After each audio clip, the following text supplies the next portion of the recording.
शुरू अल्लाह का नाम लेकर जो बड़ा मेहरबान निहायत रहम वाला है।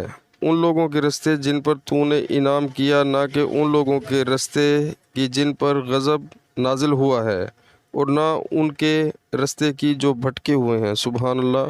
तो प्यारे मुसलमानों, अल्लाह ताला हमें कुरान पाक तर्जुमे के साथ सुनकर उस पर अमल करने की तौफ़ीक अता फ़रमाए।